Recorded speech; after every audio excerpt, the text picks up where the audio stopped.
السلام علیکم ورحمۃ اللہ وبرکاتہ۔ الحمد للہ وحدہ والصلاة والسلام علی من لا نبی بعدہ، اما بعد فاعوذ باللہ من الشیطان الرجیم، بسم اللہ الرحمن الرحیم۔ یاسین والقرآن الحکیم انک لمن المرسلین علی صراط مستقیم تنزیل العزیز الرحیم لتنذر قوما ما انذر آباؤهم فهم غافلون الى آخر الآیہ۔ صدق اللہ العلی العظیم وصدق رسولہ النبی الکریم ونحن علی ذلک من الشاہدین والشاکرین۔ اللہم الہمنا رشدنا واعذنا من شرور انفسنا، اللہم وفقنا لما تحب وترضى من القول والفعل والنیہ۔ رب اشرح لی صدری ویسر لی امری واحلل عقدۃ من لسانی یفقہوا قولی، آمین یا رب العالمین۔ محترم حضرات، معزز سامعین، محترم خواتین، میری ماؤں اور بہنوں، ملی بھائیوں، پیارے بچوں،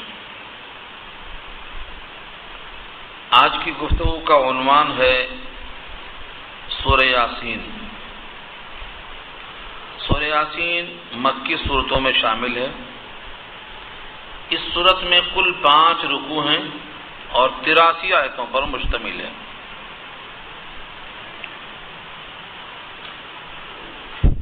سورہ یاسین کا پہلا لفظ یاسین حروف مقطعات میں سے ہے، جس کے حقیقی معنی صرف اللہ کو معلوم ہے، اللہ عالم بمرادہ بذالک۔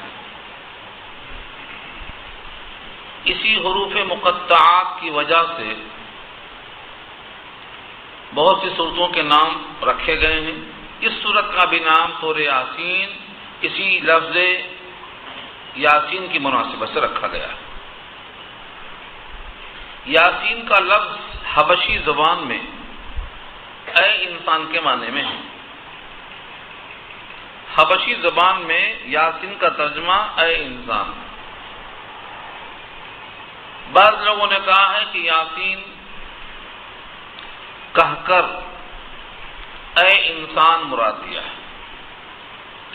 قرآن کریم میں اس کے بعد ایک سورت آتی ہے سورہ صافات، وہاں ایک جملہ ہے سلام علی الیاسین۔ الیاسین، اور بعض روایتوں میں آیا ہے ایک قرأت کے مطابق سلام علی آل یاسین۔ اس سے معلوم ہوتا ہے کہ یاسین کسی انسان کا نام بھی ہو سکتا ہے۔ چنانچہ بعض شعراء اس بات کی طرف ایک مضمون لے گئے ہیں، یاسین و طٰہٰ وہ مزمل و ضحیٰ میں ہم وصف محمد کی ثنا دیکھ رہے ہیں۔ یعنی طٰہٰ سے مراد محمد صلی اللہ علیہ وسلم، یاسین سے مراد محمد صلی اللہ علیہ وسلم، مزمل سے مراد محمد صلی اللہ علیہ وسلم۔ یاسین و طٰہٰ وہ مزمل و ضحیٰ میں ہم وصف محمد کی ثنا دیکھ رہے ہیں۔ تو اس سے گویا مخاطب سید الانبیاء ہے یاسین۔ لیکن یہ سند کے اعتبار سے محتاج دلیل ہے۔ سند کے اعتبار سے وہی بات ہے کہ یہ حروف مقطعات میں سے ایک ہے، اس کا ترجمہ اللہ کو معلوم ہے۔ سورہ یاسین کو حضرت معقل ابن یسار صحابی ہیں، وہ روایت کرتے ہیں کہ ہر چیز کا ایک دل ہوتا ہے، قرآن کریم کا دل سورہ یاسین ہے۔ آپ کو معلوم ہے دل پر سارا جسم موقوف ہے۔ اگر دل تندرست ہے اور صحیح سالم ہے تو سارا جسم صحیح سالم ہے، کیونکہ وہی پورے جسم کو خون سپلائی کرتا ہے۔ سورہ یاسین کو قلب قرآن اس لیے کہا گیا کہ اس میں توحید اور آخرت کے مسائل بڑے ہی مدلل پیش کیا ہے اللہ نے. اور توحید اور آخرت یہ ایمان کے لیے بہت اہم جز ہے. اگر کسی کے آخرت پر یقین کامل ہے تو اس کی حیات گزر جائے گی، اور کسی کا ایمان اگر آخرت پر متزلزل ہے تو اس کی عملی زندگی خراب رہے گی. تو سورہ یاسین میں فکر آخرت کو بہت زور دے کر پیش کیا گیا ہے، اسی واسطے اس کو قلب قرآن کہا گیا ہے. جس طرح سے دل جسم کا بادشاہ ہوتا ہے، ایسے ہی سورہ یاسین جب دل ہے تو باقی صورتیں سب بمنزلہ ایسے ہی ہیں کہ وہ جسم کے منزل میں ہیں، اور سورہ یاسین دل کے ترتیب ہے. اسی لیے اس کے فضائل بے شمار ہیں. صحیح بات یہ ہے کہ ہم نے اس کا صحیح استعمال نہیں کیا. حدیث میں آتا ہے سورہ یاسین جو بندہ کسی مقصد کے لیے پڑھ لے اس کا وہ مقصد پورا ہو جائے گا. خصوصاً فجر کے بعد 3 مرتبہ سورہ یاسین پڑھ کر خیر و خوبی اور ہر بھلائی کے لیے دعا کر لے تو اللہ تعالیٰ اس کے مقصد کو پورا کریں گے. سورہ یاسین کو پڑھنے والا گویا اپنے توحید کو کامل کر لیتا ہے. اس لیے سورہ یاسین کو کثرت سے پڑھنا چاہیے. بعض لوگ یہ سمجھتے نہیں ہیں کہ جب قریب المرء کی روح اٹک جاتی ہے اور اس موقع پر سورہ یاسین پڑھ دیا جائے تو اس کی روح آسانی سے نکل جاتی ہے. یہ حقیقت ہے، بناوٹ نہیں ہے. اس پر کئی روایتیں موجود ہیں. تو قریب المرء کے لیے اور اپنے سعادت اخروی کے لیے اور دنیا کی برکت کے حصول کے لیے، مقصد کی برآری کے لیے سورہ یاسین کا ورد بہت مبارک ہے، بہت اہم ہے. اس کا اہتمام کرنا چاہیے. سورہ یاسین کی خاص خوبی یہ ہے کہ اللہ تعالیٰ نے اتنے مختلف زاویوں سے توحید کو اور آخرت کو سمجھایا ہے کہ انسان کے دل میں بات جلدی اتر جاتی ہے. ان فضائل کو بیان کرنے کا مقصد یہ ہے کہ ہم اس سورت کو غور سے سنیں، اور جو 5 رکوع ہیں ضروری نہیں ہے کہ 5 ہفتے لگیں، لیکن کئی ہفتے ضرور لگیں گے، کیونکہ ایک نشست میں مکمل صورت نہیں ہو سکتی. اس لیے آپ اس میں ناغہ کریں گے یا دیر سے آئیں گے تو آپ کا مضمون چھوٹے گا، تشنگی رہ جائے گی، بڑی ملال ہوگی آپ کی طبیعت میں. ایک ایک لفظ میں انوکھی دلیلیں پیش کیا اللہ نے. یاسین حروف مقطعات میں سے ہے. اس کے بعد لفظ ہے واو. واو کے معنی قسم، اب تک کئی دفعہ آپ سن چکے ہیں. اور قرآن جس کو شان سے پڑھا جائے، جس کا نام قرآن ہے، وہ اللہ کی کتاب ہے. اور الحکیم یہ قرآن کی صفت ہے، حکمتوں والا. جب وہ حکمتوں والا ہے تو گویا اس کے اندر کوئی بات حکمت سے خالی نہیں ہے. اس لیے ترجمہ کیا ہے پکے قرآن کی قسم، قرآن با حکمت کی قسم، حکمتوں والے قرآن کی قسم. جن کی آیتوں میں حکمت ہو انہی آیتوں کی قسم. اب آپ سوچتے ہوں گے کہ ان آیتوں کے حکمت کی اور حکمت والے قرآن کی قسم کھانے کا مقصد کیا ہے؟ جواب قسم ہے انک لمن المرسلین، بے شک اے نبی آپ صلی اللہ علیہ وسلم البتہ ضرور مرسلین یعنی رسولوں میں سے. جب تک آپ کو یقین نہ آ جائے کہ آپ اللہ کے رسول ہیں، جب تک دوسروں کو یہ بات نہ پہنچ جائے کہ وہ آپ کو اللہ کا رسول تسلیم کرے، تب تک رشتہ قائم نہیں ہوتا. وہ اللہ کے رسول ہیں، جس طرح سے اللہ نے ان کو رسول مانا ہے، آپ بھی رسول مانیں گے تو رشتہ قائم ہوگا امتی کا اور رسول کا۔ اصل میں کچھ کفار کا خیال یہ تھا کہ آپ رسول نہیں ہیں، یہ کلام گڑھ کے پیش کر دیا ہے، اور یہ الفاظ قرآن میں موجود ہیں۔ 13واں پارہ میں یہ آیت آ رہی ہے، وَيَقُولُ الَّذِينَ كَفَرُوا لَسْتَ مُرْسَلًا، اور کافر کہتے تھے آپ رسول نہیں ہیں، لستا مرسلا، آپ بھیجے ہوئے نہیں ہیں، بس اچانک اعلان کر دیا کہ میں نبی ہوں۔ گویا آپ کو رسول ماننے سے، بھیجا ہوا ماننے سے انکار کیا تھا۔ قرآن نے ان کی اس لفظ کی بات کو وضاحت سے پیش کر دیا، کئی مقام پہ پیش کیا۔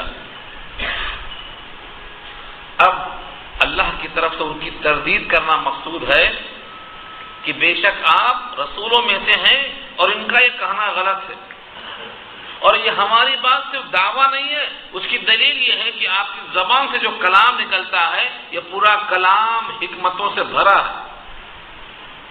اگر آپ رسولوں میں سے نہ ہوتے تو اتنا پر حکمت کلام آپ کی زبان سے کیسے نکلتا؟ رسول نہ ہونے کے باوجود کیا سارے عالم میں کوئی ایسا دکھا سکتے ہیں؟ کروڑوں انسان ہیں، کسی زبان سے اور کسی کے قلب سے ایسا متاثر کن حکمتوں والا مدلل کلام، پورا کلام تو کیا 3 آیتیں بھی نکل سکیں آج تک؟ جب کوئی آیت حکمتوں والی کسی کی زبان سے نہیں نکلی اور آپ کی زبان سے اتنا کلام نکل گیا، 114 سورتیں نکل گئیں، 6666 آیتیں نکل گئیں، انہی آیتوں کی اور انہی الفاظ کے مجموعوں کی قسم، حکمت والے قرآن کی قسم، انک لمن المرسلین، کہ آپ رسولوں میں سے ہیں۔ قرآن نے یہ زور بہت دیا ہے کہ آپ رسولوں میں سے ہیں۔ کیوں؟ کیونکہ بات چلتی یہاں سے، جب تک آپ کو رسول نہیں مان لیں گے تب تک آپ کی بات کا ماننا واجب نہیں ہوگا، اور ایک بات جب آپ رسول کو رسول اللہ مان لیں گے تو پھر آپ کی ہر بات کا ماننا واجب ہوگا۔ کسی بات کا انکار کریں گے تو آپ کا ایمان ناقص ہوگا۔ تو لہذا زور کس پر دیا جائے گا؟ آپ رسولوں میں سے۔ انک لمن المرسلین، یہ جواب ہے، جواب قسم کہلاتا ہے۔ یہ جملے کو ثابت کرنے کے لیے اللہ نے قسم کھایا ہے، والقرآن الحکیم، قسم ہے حکمتوں والے قرآن کی کہ بے شک آپ البتہ ضرور رسولوں میں سے۔ یہ 2 آیتوں کا مفہوم ہوا اصل سے۔ جب تک امام بخاری نے سب سے پہلے ایمان کی بحث نہیں کیا، وحی کی بحث کیا۔ لوگوں نے کہا یہ وحی کی بحث کیوں کیا؟ کہا ہمارا سارا دین وحی پر موقوف ہے، جب وحی ثابت ہوگی تو وحی کے ذریعے سے آیا ہوا پیغام ثابت ہوگا۔ اس لیے بخاری نے کتاب الایمان چھوڑ کر پہلے وحی کو ثابت کیا۔ یہاں بھی وہی بات ہے کہ ساری روایتیں اور سارے مضامین سب بعد میں آئیں گے، پہلے یہ طے کر لو کہ آپ اللہ کے رسول ہیں یا نہیں۔ اور رسول اللہ کو اس بات کی تلقین کی گئی، انکا، آپ ہیں، آپ ضرور ہیں، لمن المرسلین۔ کسی عام انسان کے دماغ میں سوال آ سکتا ہے، کیا رسول اللہ کو شک تھا کہ میں رسولوں میں سے ہوں؟ آخر یہ زور آپ سے کیوں دیا جا رہا ہے کہ آپ رسولوں میں سے ہیں؟ وجہ یہ ہے کہ انکار کرنے والے متعین نہیں ہیں، کون انکار کرنے والے ہیں نہیں معلوم، ان کو مخاطب کر کے سنایا جانا ممکن نہیں ہے۔ اس لیے مخاطب تو آپ ہیں، لیکن نشانہ اور ٹارگٹ وہی لوگ ہیں جو انکار کرتے ہیں آپ کے رسول ہونے کا۔ آپ رسولوں میں سے ہیں، جب یہ اللہ فرماتے ہیں تو جتنے لوگ رسول کا انکار کرتے ہیں وہ پورے نشانے پہ آ گئے۔ تو مخاطب آپ ہیں، اصلاح ان کی مقصود ہے جو رسول نہیں مانتے ہیں، یہ ہے سر۔ یاسین، قسم ہے قرآن حکیم کی، والقرآن الحکیم، قسم ہے قرآن با حکمت کی، انکا، بے شک البتہ ضرور آپ رسولوں میں سے ہیں، پیغمبروں میں سے ہیں۔ اور یہ نہیں کہا کہ آپ رسول ہیں، کیا کہا؟ مرسلین مرسل کی جمع ہے، بھیجا ہوا۔ رسولوں میں سے کیوں کہا؟ کیونکہ یہ جو مخاطب ہیں یہ بہت سے رسولوں کو رسول مان چکے ہیں۔ یہودی حضرت موسیٰ کو رسول مان چکے ہیں، عیسائی حضرت عیسیٰ کو رسول مان چکے ہیں، مشرکین مکہ ابراہیم کو رسول مان چکے ہیں۔ تو بے شک بہت سے رسولوں میں سے ایک رسول آپ بھی ہیں۔ یعنی کوئی یہ مطلب نہ سمجھے کہ رسالت کوئی نئی ایجاد ہے، پہلے سے لوگ جانتے نہ تھے۔ کوئی پہلا نبی، پہلا رسول، پہلی بار رسالت نہیں۔ آپ جو بہت سے رسول آئے ہیں، آدم سے لے کر نوح سے لے کر ادریس سے لے کر، ان تمام رسولوں میں سے ایک رسول آپ بھی ہیں۔ جب سارے رسولوں کو آپ مان چکے ہیں تو ایک رسول کا انکار کیوں کرتے ہیں؟ اس لیے کہا رسولوں میں سے، لمن المرسلین، البتہ ضرور آپ رسولوں میں سے ہیں۔ اگر سارے رسولوں کو آپ مانتے ہیں، انکار نہیں کرتے ہیں، تو ایک رسول کا انکار کرنے کی کیا وجہ ہو سکتی ہے سوائے اس کے کہ آپ کو عناد ہے، ضد ہے، ہٹ دھرمی ہے اور تعنت ہے۔ اور جب آپ رسولوں میں سے ایک رسول ہیں تو ایک بات طے ہو گئی کہ سب رسول صراط مستقیم پر ہیں، کیونکہ ان کو اللہ نے بھیجا رہنمائی کے لیے۔ اگر رہنما ہی صراط مستقیم پر نہیں ہوگا تو پھر قوم صراط مستقیم پر کیسے چلے گی؟ اس لیے واضح پیغام دے دیا، چونکہ آپ البتہ رسولوں میں سے ہیں، لہذا علی صراط مستقیم، صراط مستقیم پر۔ صراط مانے راستہ اور مستقیم مانے سیدھا، سیدھا راستہ جو جنت تک لے کر جاتا ہے، اللہ کے دسترخوان تک لے کر جاتا ہے، اللہ کے گھر تک لے کر جاتا ہے اور اللہ سے زیارت اور ملاقات کروانے کا راستہ ہے، وہ صراط مستقیم پر آپ ہیں۔ اس سے ہمیں اور آپ کو ایک بات معلوم ہوئی کہ جو راستہ رسول اللہ نے چل کر دکھایا ہے وہ صراط مستقیم ہے، اس راستے سے ہٹ کر چلنے والا جنت تک نہیں پہنچے گا۔ اسی بات سے کہا ہے خلاف پیغمبر کسے رہ گزید کی ہرگز بمنزل نقال رسید۔ پیغمبر کے راستے سے ہٹ کر چلنے والا کبھی بھی منزل مقصود تک نہیں پہنچے گا، پہنچے گا نہیں۔ یہیں سے نکلا ہے، چونکہ آپ صراط مستقیم پر ہیں، اور صراط مستقیم کہتے ہیں اس راستے کو جو سیدھا چلا گیا ہے، گمراہیوں سے بچاتے ہوئے، کجی سے بچاتے ہوئے جنت تک لے جانے والا راستہ ہے، وہ صراط مستقیم ہے، اور اس پر چل کر آپ نے دکھایا یہ اللہ کی تصدیق ہے، لہذا آپ کا ایک ایک قدم صراط مستقیم پر تھا، اور جو راستہ آپ کا تھا وہی صراط مستقیم ہے۔ تو یہ بات ثابت ہو گئی کہ ان کے راستے سے ایک بال کے برابر ہم ہٹیں گے تو ہم کہاں جا رہے ہیں؟ گمراہی کی طرف۔ اور جتنا ہم آپ کے راستے پر قائم اور دائم رہیں گے اتنا ہم چل رہے ہیں صراط مستقیم پر۔ یہ باتیں ہو گئی یہاں سے۔ لہذا لوگ جو کہتے ہیں کہ قرآن کریم تو ایک مقال ہے، اقوال ہے، یہ تو قال کی محفل ہے، ہم تو حال کی محفل کے عادی ہیں، وہ قرآن کریم کی اس آیت کا مذاق اڑا رہے ہیں۔ قرآن کریم کی آیتیں صرف قال مقال نہیں ہیں، رسول اللہ کے احوال ہیں، اور جن کو اللہ بیان کرتے ہیں۔ اگر اللہ کے اقوال کو اور اللہ کے کہے ہوئے کلمات کو اقوال کی اور حال کی محفل کہا جائے گا تو یہ قرآن کریم کا مذاق ہے، کلمات رب کا مذاق ہے، صراط مستقیم کا مذاق ہے، رسول اللہ کے نمونے کا مذاق ہے۔ اس لیے شریعت ہی اصل کلام ہے، شریعت پر چلنا ہی نجات کا ضامن ہے، شریعت سے ہٹ کر اور کوئی چیز نہیں ہے، شریعت سے ہٹ کر اور کوئی چیز نہیں ہے۔ لوگ کہتے ہیں شریعت الگ ہے، طریقت الگ ہے۔ طریقت طریقہ سے بنا ہے، اور طریقہ کے معنی آتے ہیں کہ جس پر چل کر رسول اللہ نے دکھایا ہے۔ نماز پڑھنے کا طریقہ، ویسا آپ نے نماز پڑھ لیا، یہ طریقت ہے۔ سونے کا طریقہ، اس طریقے پر سو گئے تو طریقت ہے۔ کھانے کا طریقہ، اس طریقے پر کھانا کھایا تو طریقت ہے۔ کپڑا پہننے کا طریقہ، اس طریقے پر کپڑا پہنا تو طریقت ہے۔ طریقت اور کوئی چیز ہے، شریعت سے ہٹ کر طریقت کوئی چیز نہیں ہے۔ شریعت وہی ہے جو طریقت ہے، اور طریقت وہی جو شریعت ہے۔ قرآن وہی ہے جو رسول اللہ کا عمل ہے. رسول اللہ کا عمل وہی ہے جو قرآن ہے. دونوں میں فرق کرنے والا گمراہ ہے. بی بی عائشہ سے پوچھا، کسی صحابی نے سوال کیا کہ نبی کے اخلاق کیا تھے، نبی کے کردار کیا تھے، نبی کے لیل و نہار کیا تھے، نبی کے صبح و شام کیا تھے. ہم نبی کی ڈگر پہ چلنا چاہتے ہیں، نبی کے نقش قدم پر چلنا چاہتے ہیں، ہمیں بتا دو کہ کیا تھے. بی بی عائشہ فرماتی ہیں، کیا تم نے قرآن نہیں پڑھا؟ کان خلقہ القرآن، قرآن ہی تو آپ کے اخلاق تھے. قرآن میں لکھا ہوا تھا اور آپ نے کر کے دکھایا. قرآن سے نبی کے عمل کی اتنی مطابقت ہے، اس کے باوجود لوگ کہتے ہیں کہ شریعت الگ ہے، طریقت الگ ہے.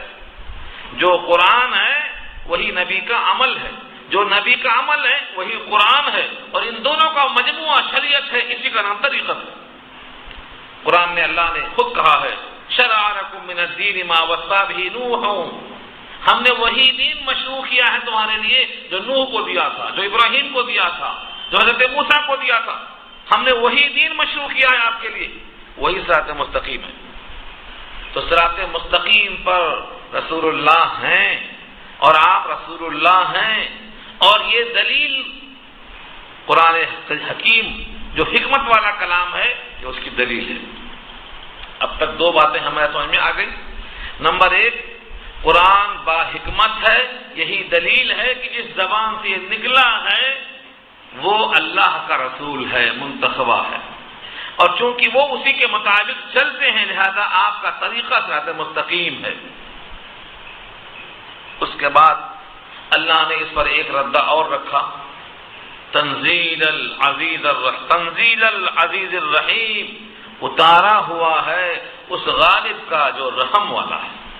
تین لفظ ہیں، ایک العزیز اور ایک الرحیم، اور تنزیل مصدر ہے. تنزیل کے معنی آتے ہیں آہستہ آہستہ اتارنا، دھیرے دھیرے اتارنا. ایک بار کی پورا قرآن نہیں آیا. قلب مصطفیٰ پر جو قرآن نازل ہوا ہے وہ ایک رات میں نہیں آیا، 23 سال میں آیا.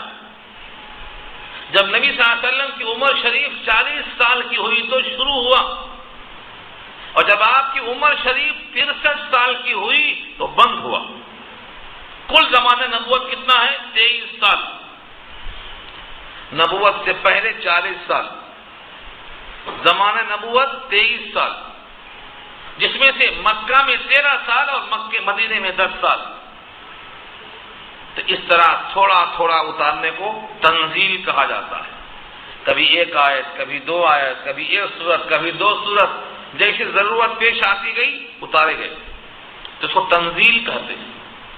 اور ایک شب میں ایڈوانس پورا نازل ہو جائے تو اسے کہتے ہیں انزلنا، انزال نام ہے اس کا. انا انزلناہ فی لیلۃ القدر، ہم نے شب قدر میں قرآن نازل کیا ہے. تو دل پر نہیں، آسمان دنیا پر لوح محفوظ سے نقل کر کے آسمان دنیا پر، یعنی پہلے آسمان پر نازل کیا ہے ایک شب میں، وہ ہے شب قدر. اور آسمان دنیا سے 23 سال میں جو نازل ہوا ہے قلب مصطفیٰ پر صلی اللہ علیہ وسلم تو 23 سال لگے. سورہ شعراء 12-19 میں اللہ نے خود کہا، ہم قرآن کریم کو نازل کرنے کے لیے محبت وہی کس کو بنایا؟ قلب مصطفیٰ کو.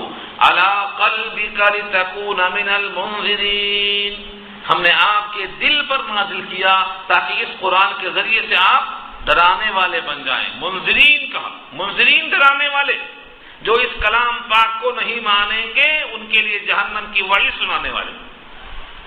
قرآن کے نازل ہونے کا مقصد یہ تھا. آپ نے کام کیا تو ایک شب میں آیا تو انزلنا، انزال، اور 23 سال میں آیا تو تنزیل. کفار قریش نے یہ بھی اعتراض کیا تھا کہ پورا قرآن ایک بار بھی کیوں نہیں آیا؟ اعتراض کرنے والوں کو کیا ہے؟ زبان ہے، جو چاہا بول دیا. اعتراض کرنا کتنا آسان ہے، مسئلے کو حل کرنا مشکل ہوتا ہے، مسئلہ پیش کرنا بہت آسان ہے. کفار قریش نے کیا کہا؟ تورات ایک ساتھ آئی، زبور ایک ساتھ آئی، انجیل ایک ساتھ آئی، ساری کتابیں آسمانی ایک دن میں آ گئی. یہ قرآن کو 23 سال لگ رہے ہیں تو کیا وجہ ہے؟ سوال کر لیا. وقال الذين كفروا لولا نزل هذا القرآن جملة واحدة. اعتراض نقل کیا پہلے قرآن نے ان کافروں کے اعتراض کو پہلے نقل کیا. وقال الذين كفروا لولا نزل هذا القرآن جملة واحدة. جملة واحدة مانے ایڈوانس، ایک بار کی پورا کا پورا نازل کیوں نہیں ہوا؟ کافروں کا اعتراض ہے. اللہ نے جواب دیا ہے کذالک، اسی طرح، لنثبت به فؤادک، تاکہ ہم آپ کے دل کو مضبوط کریں، آپ کے دل کو مضبوط کریں. اس لیے ہم نے قرآن کو ایک بار کی نازل نہیں کیا، تھوڑا تھوڑا جتنا قوت برداشت ہے اتنا دیتے چلے گئے. کیونکہ یہ کلام قولاً ثقیلا کا مصداق ہے، بھاری کلام ہے. ہم کو بھاری کہاں نظر آتا؟ ہم کو تو بھاری نظر نہیں آتا، کیونکہ ہم سمجھتے ہی نہیں کہ یہ ہے کیا. اب تک تو باندھ کے رکھ دیے تھے جزدان میں اوپر، اب کھلا ہے 1 سال سے، پتہ نہیں تھا ہم کو کہ اس میں کیا لکھا ہوا. تو کلام اللہ کا بھاری بھرکم ہونا اللہ کو معلوم، اور مخلوقات میں آسمان کو معلوم، زمین کو معلوم، پہاڑ کو معلوم، سب کو معلوم، ہم ہی کو نہیں معلوم. جو خلیفۃ اللہ ہیں، اللہ کے خلیفہ ہیں زمین پر، علم کی بنیاد پر انہیں کو نہیں معلوم. قرآن کریم کی دوسری آیتیں میں بنیادی طور پر بتا دوں. اللہ نے پیش کیا اس کلام اللہ کو قلب مصطفیٰ پر نازل کرنے سے پہلے کہاں پیش کیا؟ آسمانوں پر، زمینوں پر، پہاڑوں پر. سب نے کہا یہ کلام ہمارے بس کی بات نہیں ہے. إِنَّا عَرَضْنَا الْأَمَانَةَ عَلَى السَّمَاوَاتِ وَالْأَرْضِ وَالْجِبَالِ فَأَبَيْنَ أَن يَحْمِلْنَهَا وَأَشْفَقْنَ مِنْهَا وَحَمَلَهَا الْإِنسَانُ. ہم نے اس امانت کو پیش کیا علی السماوات آسمانوں پر، والارض زمینوں پر، والجبال پہاڑوں پر، فابین سب نے انکار کیا. باغیانہ انکار نہیں، عاجزانہ انکار، گر گراتے ہوئے ہمارے بس کی بات نہیں ہے. واشفقن منہا ڈر گئے. اتنا بھاری کلام، کلام الہی اللہ کی صفت ہے، اس بوجھ کو ہم کیسے برداشت کر سکتے ہیں؟ جب دنیا میں کوئی جگہ نہیں ملی تو اس بھاری بھرکم کلام کو سنبھال سکے، تو اللہ نے اس کلام کو سنبھالنے کے لیے ایک مضبوط دل بنایا، اس کا نام ہے قلب مصطفیٰ صلی اللہ علیہ وسلم. اور وہاں بھی یہ عالم تھا کہ جب وحی نازل ہوتی تو آپ کے چہرے کا رنگ سرخ ہو جاتا، سانس پھولنے لگتی، چہرہ متغیر ہو جاتا، اور ایسا معلوم ہوتا کہ آپ سارے کائنات سے بے نیاز ہیں. صرف توجہ اللہ کی طرف ہو جاتی. آپ کی چہیتی بیوی جناب عائشہ فرماتی ہیں میں نے سردی کے موسم میں پیشانی سے پسینے کو ٹپکتے دیکھا ہے. وہی کے بعد سردی کے موسم میں ٹپک رہا ہے پسینہ، شدت وہی. زید بن ثابت کہتے ہیں کہ میری ران پہ سر رکھ کے سو رہے تھے، وہی آئی، ایسا لگتا تھا کہ میری ران ٹوٹ جائے گی. اونٹنی پر سوار ہیں، اونٹنی بیٹھ جاتی، آپ کے بوجھ کو لے کے چلتی، لیکن جب وہی آتی تو وہی کے بوجھ سے بوجھل ہو جاتی، اونٹنی بیٹھ جاتی، زبان باہر نکال دیتی. یہ کس کا بوجھ تھا؟ قولاً ثقیلا. سورہ مزمل میں اللہ نے کہا ہے بھاری بھرکم کلام اس کا بوجھ تھا. جس کلام سے پہاڑ نے عاجزی کی، زمین نے عاجزی کی، آسمان نے عاجزی کی، وہ پہاڑوں والا مضبوط کلام جب نازل ہوتا تھا تو یہ عالم ہو جاتا. اسی واسطے اللہ نے پورا کلام ایک بار کی عطا نہیں فرمایا، بلکہ کبھی کبھی ناغا کیا تاکہ دل آپ کا عادی ہو جائے. 1 آیت، 2 آیت، 3 آیت، 4 آیت بقدر حاجت. اور کبھی کبھی تو بہت دن کا ناغا کر دیا کرتے تھے، ناغا بہت کر دیا کرتے تھے. کیوں؟ تاکہ دل آپ کا عادی ہو جائے. یہ حکمت ہے. تو تنزیل کا مطلب 23 سال میں دھیرے دھیرے نازل ہوا. اس کی وضاحت کر رہا تھا میں آپ سے. تنزیل کے معنی 23 سال میں نازل کیا. اب لوگ شبہ کر سکتے ہیں کہ جب 23 سال میں نازل ہوا ہے تو پتہ نہیں کیسا خرد برد ہوا ہوگا، کوئی آیت مس ہو گئی ہوگی، کوئی اضافہ کر دیا ہوگا، کوئی کمی آ گئی ہوگی۔ اس کا جواب ہے یہ العزیز، تنزیل العزیز الرحیم۔ العزیز اس کا جواب ہے۔ العزیز کے معنی اللہ کے 99 صفات ناموں میں سے ایک نام العزیز ہے۔ العزیز معنی غالب، العزیز کے معنی غالب، اتنا غالب کہ کوئی پر نہیں مار سکتا۔ جب فرشتہ لے کے چلتا ہے لوح محفوظ سے، وہاں سے لے کے چلتے ہوئے آپ کے دائیں اور بائیں باطل آنے کی ہمت نہیں کرتا۔ لا یاتیہ الباطل من بین یدیہ ولا من خلفہ تنزیل من حکیم حمید۔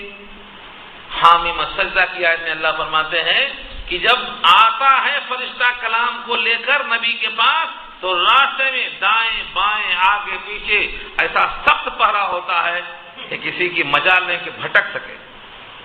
خود فرشتہ تنہا، ایک نہیں دو نہیں 600 بازو ہیں، 600 بازو، اور ہر بازو میں اتنی قوت ہے کہ ساری زمین کو اٹھا کے پلٹا سکتا ہے۔ وہ فرشتہ لے کے پیغام آتا ہے کیونکہ وہ بھیجا ہوا کس کا ہے؟ العزیز کا، جو غالب ہے۔ لہذا اس کے کلام میں کوئی کمی زیادتی کرنے کی مجال نہیں۔ آج تک بھی اس کلام اللہ کے دشمن بہت پیدا ہوئے، لیکن ایک حرف کو نہ گھٹا سکے نہ بڑھا سکے اور نہ قیامت تک کچھ کر سکیں گے۔ یہ کس کا غلبہ ہے؟ العزیز کا غلبہ ہے۔ ایسا غالب ہے کہ جو فیصلہ کر چکا کہ اس کلام کو ہم نے نازل کیا ہے، اس کے محافظ ہم رہیں گے۔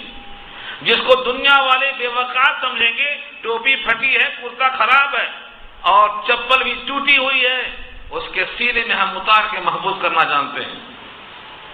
کروڑوں انسانوں کا سینہ آج حفظ سے بھرا ہوا ہے۔ یہ اسی العزیز کا اثر ہے۔ اللہ غالب ہے، جو چاہتے ہیں کراتے ہیں۔ جس بچے کو دنیا کے لوگ بے شعور سمجھتے ہیں، وہ بچے کی زبان سے پورا کلام الہی ہے، جاری ہے نہر کی طرح، قابل تدرشق ہے۔ اس کے سر پر نہیں، اس کے ماں باپ کے سر پہ تاج ہوگا جس کی روشنی سورج سے زیادہ تیز ہوگی، اور اگر وہ سورج تمہارے گھر میں خاص تمہارے لیے ہو تو روشنی کا کیا عالم ہوگا، اور جس کے طفیلیوں کی روشنی کا یہ عالم ہے، خود اس حافظ کا عالم کیا ہوگا۔ یہ کس کا فیصلہ ہے؟ العزیز کا فیصلہ ہے، غالب۔ تنزیل العزیز الرحیم۔ الرحیم کے معنی بہت رحم والا، رحمت والا، شفقت والا، پیار محبت والا۔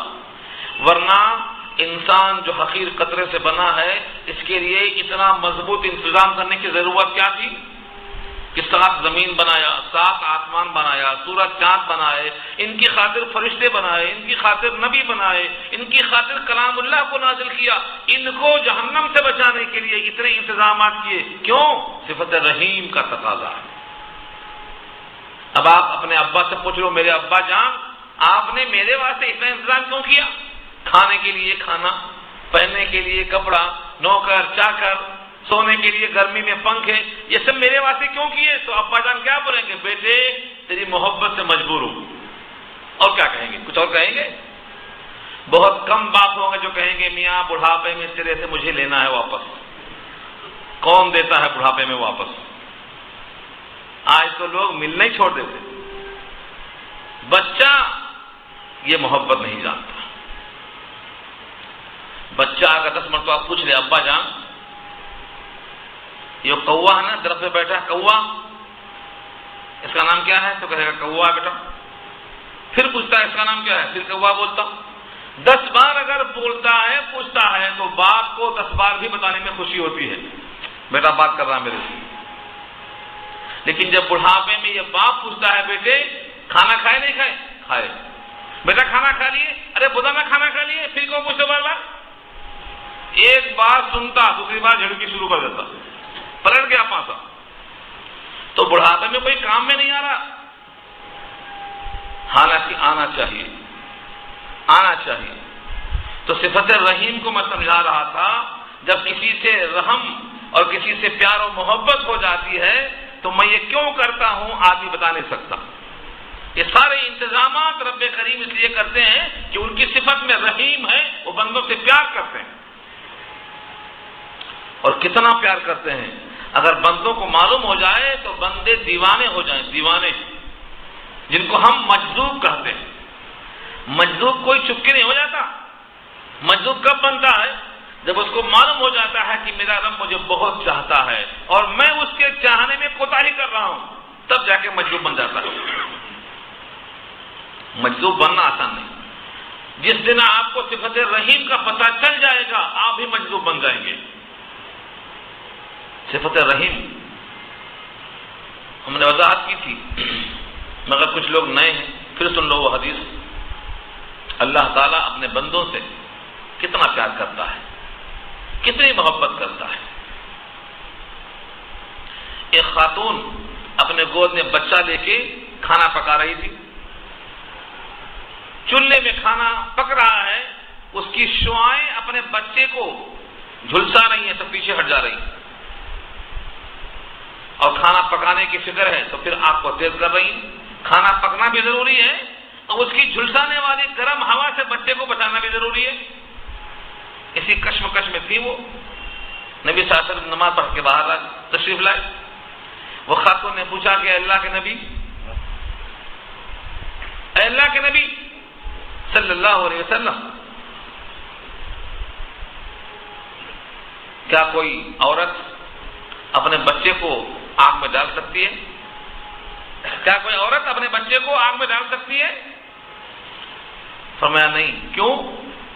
پیار، محبت، شفقت، رحمت۔ کوئی خاتون اپنے بچے کو آگ میں نہیں ڈال سکتی۔ تو فرمایا کہ اللہ تعالیٰ اپنے بندوں کو آگ میں کیوں ڈالیں گے؟ کس طرح سے ہو سکتا ہے ایسا؟ نبی صلی اللہ علیہ وسلم نے مسکراتے ہوئے سر جھکا لیا، اور اس کے بعد جب وحی آئی تو پیغام میں کیا نکلا؟ اللہ تعالیٰ بھی اپنے بندوں کو آگ میں نہیں ڈالے گا سوائے ان کے جو تکبر کی وجہ سے اللہ کے ایک ہونے کا انکار کرتے ہیں۔ صرف ان کو ڈالیں گے آگ میں جو تکبر کی وجہ سے اللہ کے ایک ہونے کا انکار کرتے ہیں، ورنہ اللہ بھی اپنے بندوں کو آگ میں نہیں ڈالیں گے۔ پھر فرمایا نبی صلی اللہ علیہ وسلم نے، محبت کے 100 ٹکڑے کرو۔ محبت سمجھو ایک کیک ہے، کیک، اس کے 100 ٹکڑے کرو۔ 1/100 دنیا میں بھیجا اللہ نے، اور 99/100 اپنے پاس رکھ لیا۔ وہ 1/100 میں سے حصہ تقسیم کر کے ہر ماں کو ملا ہے جس سے وہ بچوں سے پیار کرتی ہے، ہر باپ کو ملا ہے جو اپنے اولاد سے پیار کرتا ہے، ہر گائے کو ملا ہے جو بچڑے سے پیار کرتی ہے، دنیا کے حیوانات، حشرات الارض، کیڑے مکوڑے، ہر فرد بشر کو جو محبت ملی ہے وہ 1/100 کا حصہ ہے، کروڑواں حصہ۔ اور اللہ نے جو اپنے پاس رکھا ہے 99/100 ہے جس سے وہ محبت کرتا ہے اپنے بندوں سے۔ بھلا وہ بتاؤ، اپنا رحیم ہے، الرحیم جو فرمایا، اسی رحمت کا تقاضا ہے کہ جنت بھی بنایا، شریروں کی خاطر جہنم بھی بنایا۔ اگر جہنم نہ ہوتی تو نیکی کرنے والوں کا حق ادا نہ ہوتا، کیونکہ دونوں برابر نظر آتے، وفادار غدار ایک صف میں نظر آتے، مجاہد مجاہد ایک صف میں نظر آتے۔ نہیں، تقاضا ہے انصاف، یہ صفت رحیم کا تقاضا ہے۔ تو جب معلوم ہو جائے گا کہ اللہ نے صفت رحیم کی وجہ سے آپ کے لیے اتنا انتظام کیا ہے تو پھر آپ اسے گن گائیں گے، اس کی گیت گائیں گے۔ اس کی گیت کا نام ہے سورہ فاتحہ۔ جب بندہ سورہ فاتحہ پڑھتا ہے تو اللہ کی حمد، اللہ کی ثنا، اللہ کی بزرگی سب ہو جاتی ہے۔ اسی لیے ہر رکعت میں سننے کا فیصلہ کیا اللہ نے، سنو اور سناؤ، پڑھو اور پڑھاؤ۔ تو نازل کیا ہوا ہے یہ قرآن عزیز الرحیم کا، جو غالب ہے، حکمتوں والا ہے۔ کیوں نازل ہوا؟ نبی پر یہ نازل ہوا، مقصد کیا ہے نزول کا؟ ہمارے پاس مقصد کیا ہے تو آپ جانتے ہیں، ہمیں بولنے کی ضرورت نہیں ہے۔ شادی میں بیٹی کو جہیز میں دینا ہے، ریشمی جزدان میں باندھنا ہے، اس کے بعد طاق پہ رکھ دینا ہے، مرے وقت نکالنا ہے، زندگی بھر ضرورت نہیں ہے اس کی۔ لیکن نبی پر جو نازل ہوا ہے اس کا مقصد اللہ بتاتے ہیں، وہ کیا ہے؟ لِتُنذِرَ قَوْمًا، تاکہ آپ ڈرائیں ایسی قوم کو، لی مانے تاکہ، لام زر لی یہاں لام کہہ ہے، اس کا ترجمہ ہے تاکہ۔ لتنذر تاکہ آپ ڈرائیں، ڈر سنا دے، قوما ایسی قوم کو ما انذر آباؤہم جن کے آبا کو ڈرایا نہیں گیا۔ آبا اب کی جمع ہے، باپ دادا۔ کفار قریش کو ڈراؤ کیونکہ ان کے باپ دادا کے پاس کوئی نبی نہیں آیا تھا، کوئی رسول نہیں آیا تھا، کوئی کتاب نہیں آئی تھی۔ زمانہ ہوا 500 برس کا فاصلہ ہے، حضرت عیسیٰ کے بعد کوئی نبی نہیں آیا۔ یوں تو ہادی کا آنا کلام اللہ سے ثابت ہے، قرآن کی آیت ہے وَإِن مِّنْ أُمَّةٍ إِلَّا خَلَا فِيهَا نَذِيرٌ، کوئی امت ہی نہیں ہے جہاں نذیر نہ آیا ہو۔ لیکن نذیر کا آنا، ہادی کا آنا اور رسول کا آنا بڑا فرق ہے۔ رسول خود تشریف لائیں اور اپنا کسی کو نمائندہ بھیجیں، دونوں فرق ہے نہیں فرق ہے؟ بہت بڑا فرق ہے۔ اسی لیے ہر قوم میں نذیر ہیں، ہر قوم میں ہادی ہیں، لیکن ہر قوم میں رسول نہیں ہے۔ رسول جہاں نہیں آئے اس خلا کو پورا کرنا منظور ہے۔ تو آپ ایسی قوم کو ڈرائیں جن کے آبا و اجداد کو ڈرایا نہیں گیا، کوئی نہیں آیا۔ اور جب کسی قوم میں زمانے دراز سے کوئی ہادی نہیں آیا تو کیا ہوں گے وہ؟ فَهُمْ غَافِلُونَ، تو وہ غافل ہیں۔ آپ دوسروں کا حال کیوں سنتے؟ اپنے دل پہ ہاتھ رکھ کے پوچھو، آج 1 سال ہو رہا ہے درس قرآن شروع ہوئے 1 سال میں آپ نے کچھ فرق محسوس کیا؟ یہی فرق ہوتا ہے ہادی کے آنے سے۔ اور 1 سال پہلے آپ کا کیا حال تھا؟ وہ فرق ہوتا ہے ہادی کے نہ آنے سے۔ جب قرآن کھلتا ہے تو دل کی گرہیں کھل جاتی ہیں، اور جب قرآن نہیں کھلتا ہے تو گرہیں بند ہو جاتی ہیں۔ یہی قرآن نے یہاں کہا ہے فَهُمْ غَافِلُونَ، جن کے آبا و اجداد کو ڈرایا نہیں گیا تھا تو ان کے اندر کیا آ گئی تھی؟ غفلت آ گئی تھی۔ کس سے غفلت؟ اللہ سے غفلت، اللہ کے رسولوں سے غفلت، اللہ کے احکامات سے غفلت، جنت سے غفلت، جہنم سے غفلت، مقصد حیات سے غفلت۔ ہم کیوں پیدا ہوئے؟ ہمیں کس نے پیدا کیا؟ ہمارے جینے کا کیا مقصد ہے؟ ہم دنیا میں کیا کریں کیا نہ کریں؟ کس کا صلہ کیا ملے گا؟ کچھ نہیں معلوم۔ فَهُمْ غَافِلُونَ، سب غافل تھے۔ تو قرآن کریم کے نزول کا مقصد ہے ایسی قوم کو ڈرانا جن کے پاس کوئی نذیر نہیں پہنچا اور وہ غافل ہیں۔ اگر آپ کے شہر میں کچھ لوگ غافل ہیں تو آپ بھی اس قرآن کے ذریعے سے ان کی غفلت کو دور کریں گے۔ یہ جذبہ ہے، یہ سبق ہے۔ اب لوگ کہتے ہیں ہم تو کسی کی سنتے نہیں، ہم تو کسی کی مانتے نہیں۔ یہ تو ضد ہے۔ سننا اللہ نے کان دیا ہے سننے کے لیے، پھر عقل بھی دیا ہے تولنے کے لیے۔ پہلے سنو پھر تولو۔ بات ہی نہیں سنیں گے، کلام ہی نہیں سنیں گے، اپنے کان ہی نہیں دیں گے۔ اس پر مجھے ایک واقعہ یاد آیا، آپ اس کو سن لیجیے۔ سورہ حامیم السجدہ 24واں پارہ میں یہ بحث آئے گی، مگر میں آج سنا دیتا ہوں۔ کچھ لوگ کہتے ہیں کہ درس قرآن کی محفل میں ہم نہیں آئیں گے۔ ہاں، ہم قرآن نہیں سننے آئیں گے۔ کیا کریں گے پھر؟ دنیا کے مشاغل بہت ہیں، اس میں لگے رہیں گے۔ جب نبی صلی اللہ علیہ وسلم نے مکے میں ایمان کی دعوت دی تو حج کا موسم آیا، اور جب حج کا موسم آتا ہے تو مکے میں جیسے آج 30 لاکھ حاجی آ رہے ہیں، سارے عالم سے جمع ہوتے ہیں، اس وقت ذرا اور کم آتے تھے لیکن سارے عالم سے آتے تھے، ہر ملک سے آتے تھے۔ تو مکے والوں کو فکر ہو گئی، کفار قریش کو، کہ اگر یہ دعوت دینا شروع کر دیں گے اور لوگوں میں بات اثر کر گئی تو پھر مکے کے باہر ہمارے دین کا چیا پانچا ہو جائے گا۔ اس لیے ہر آنے والے کو روکو اور یہ کہو کہ یہ شخص دیوانہ ہے، نعوذ باللہ من ذالک، یہ مجنون ہے، ان کی بات کو مت سنو، ان کے قرآن کو مت سنو۔ جو ان کی بات سنتا ہے اس کی میاں بیوی میں تفریق ہو جاتی، جو ان کی بات سنتا ہے بھائی بھائی الگ ہو جاتے، جو ان کی بات سنتا ہے باپ بیٹے الگ ہو جاتے۔ ان کی بات نہیں سننا، جادوگر ہے۔ خانہ کعبہ کے چاروں طرف جو راستے تھے ہر راستے پر بٹھا دیا، جو بھی آئے ان کو خبر دیتے جاؤ۔ اب اللہ کی کرنی، اللہ کے مدح یہ ہو گئی کہ جو لوگ بیچارے بے خبر تھے رسول اللہ کی پیدائش سے اور آپ کی دعوت اللہ سے بے فکر تھے، سب کو معلوم ہو گیا، سب نے کہا آخر ایسا کوئی ہے؟ چل کے دیکھو کیسا ہے، چلیں گے دیکھیں گے، ایک بار تو آئیں گے کم سے کم۔ جیسے آپ میں سے بہت سے لوگ آئے تھے، درس قرآن کیا ہوتا ہے چلو دیکھیں گے، ایک مرتبہ آئے تو پھنس گئے، جانے کا نام نہیں۔ کفار قریش نے اسی نیت سے چیک کیا نبی صلی اللہ علیہ وسلم کو، چلو دیکھیں گے کیا ہوتا۔ اس میں سے ایک صاحب کا نام تھا عمر بن طفیل دوسی۔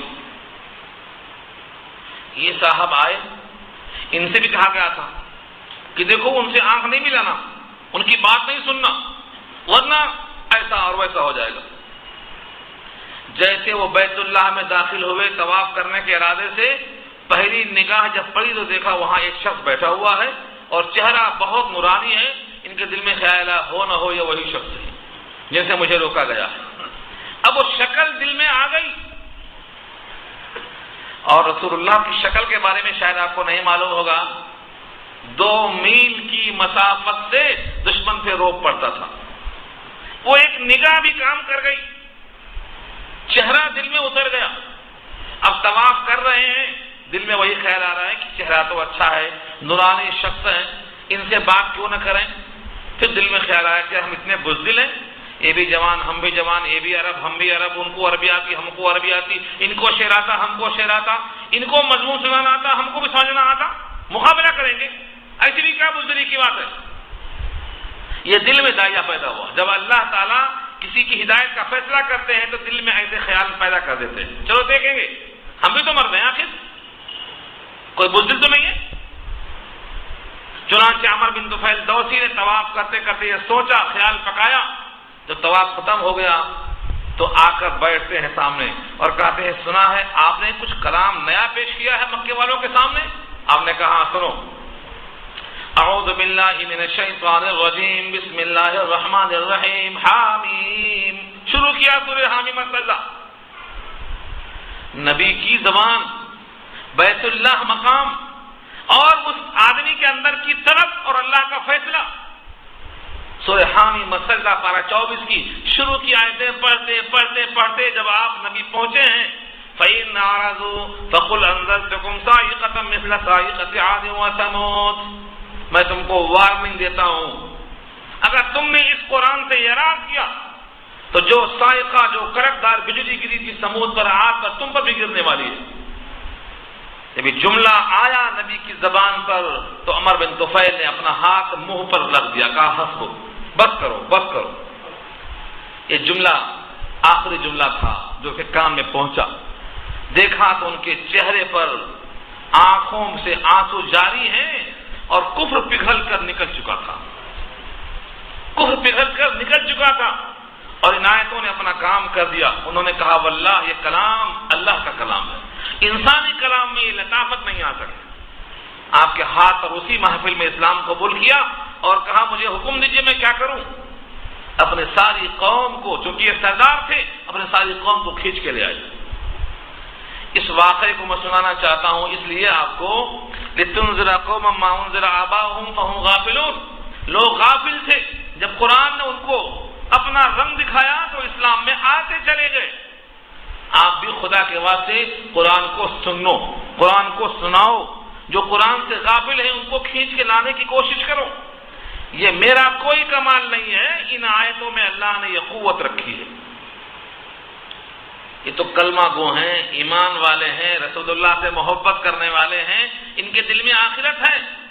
وہ تو کافر تھے، کافروں کا کفر پگھل سکتا ہے تو ایمان والوں میں حلاوت نہیں آ سکتی، تازگی نہیں آ سکتی۔ تو غفلت دور کرنے کا ایک ہی راستہ ہے قرآن کو سنانا، قرآن کو سمجھانا، قرآن کو شعوری انداز سے پیش کرنا، ایک ہی راستہ۔ اور ساری امت کا اختلاف اگر دور کرنا ہے تو یہی کتاب سے دور ہو سکتا ہے اور کوئی کتاب نہیں۔ حضرت شیخ الہند رحمۃ اللہ علیہ جب جیل سے باہر تشریف لائے، انگریزوں نے قید کر رکھا تھا، تو انہوں نے فرمایا کہ اب زندگی بھر میں 2 کام کروں گا، ایک امت جو بکھری پڑی ہے ان کو جوڑوں گا، متحد کروں گا، اور دوسری زندگی بھر ان کو قرآن سمجھاتا رہوں گا۔ پھر فرمایا کہ دیکھا جائے تو دونوں کام 2 نہیں ہیں، ایک ہے امت کا بکھرنا قرآن سے دوری کا نتیجہ ہے۔